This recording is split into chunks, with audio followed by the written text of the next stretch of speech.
With the huge explosion in the amount of drool-worthy recording gear that exists on the market these days, it is really easy to fall into that trap where we think that to improve the quality of our recordings, we have to spring for some expensive piece of boutique gear on the input side.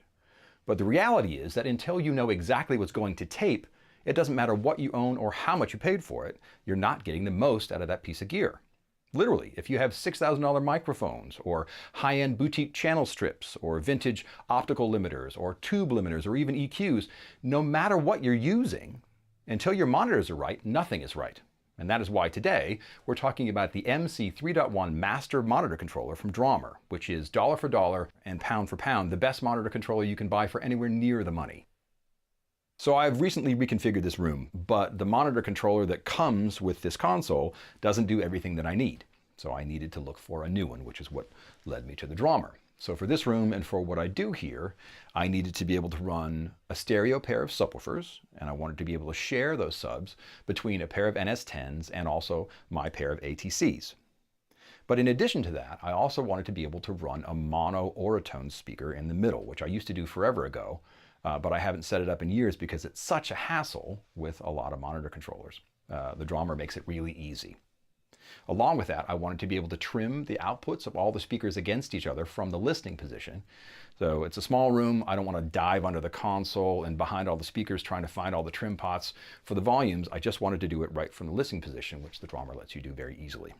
I needed balanced audio inputs for connection to my HDX rig to be able to mix, but I also needed a digital input to improve the sound of my crappy USB interface that I'm using for computer audio and for iTunes.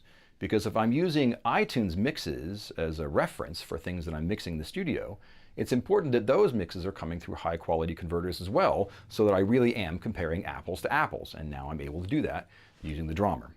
I also needed a pair of high quality headphone amplifiers and proper cue and talkback control. The Drawmer delivers all that stuff brilliantly, and it does a ton more.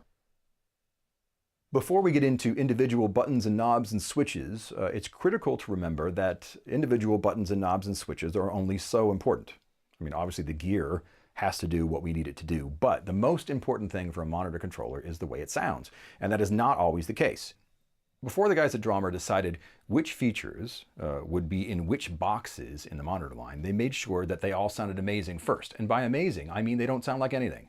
They don't make your mixes fatter, or bigger, or wider, or more in your face, because those are things only you would hear in the comfort of your own studio and that would not translate to your clients or your fans. So what these boxes do is they take the inputs in any combination and provide them to any combination of the outputs at any level on the master knob perfectly, and that's all you want. If you want more information, everything you need is online at TransAudioGroup.com. So simply find the name Drawmer from the list of brands on the left-hand side of the screen, and it will take you to the entire line of amazing Drawmer products. But if you want to go through all of the knobs, switches, and jacks on the back in detail, check out part 2. Cheers.